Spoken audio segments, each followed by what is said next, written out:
বিসমিল্লাহির রহমানির রহিম। যারা আমার সঙ্গে আছেন সবাইকে আসসালামু আলাইকুম।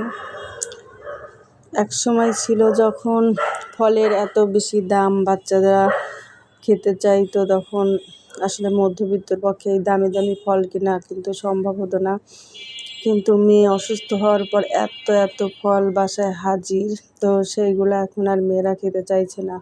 যা হোক, আবার বাড়ির থেকে যে আমার গাছের সুপারি, পেঁপে, আমার বড় ভাইয়ের গাছের মালটা, এগুলো আমার ভাই দিয়ে গেছে, সাথে আবার মাছও দিয়ে গেছে, আর এই যে এইসব ফলও দিয়ে গেল। তো হাসপাতালে থাকতে আসলে সবাই এত ফল দিয়েছে।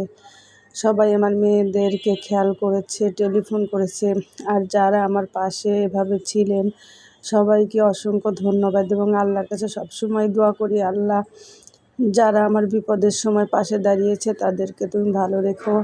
আর এই যে মাছ আমার ভাই কিনে দিয়ে গেছে, অবশ্য আমার ভাইয়ের সাথে আমার দেখাই হয়নি, কারণ আমি স্কুলে চলে গেছি, বড় মেয়ে ছিল বাসায়, শুধু ওইগুলো দিয়ে চলে গেছে। আর এই দুধগুলো আমার এক ভাসুর হন, মহির ভাই, সে দিয়ে গেছেন।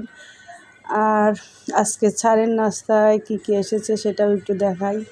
এই যে আনারস আর পেঁপে, তাইবা হোসেন আম্মু ভাবি পাঠিয়েছেন, আর সাথে আবার দিয়ার আম্মু ভাবি দেখি লুডুস পাস্তা পাঠিয়েছেন। আর এখান থেকে অবশ্য আরিশা খেয়ে নিয়েছে কিছুটা, কারণ আরিশার জন্যও সবসময় সবাই দেয়। তো সবার কাছে আসলে কৃতজ্ঞ যে সবাই আমার মেয়েদেরকে এত বেশি ভালোবাসে। সবাই ভালো থাকে।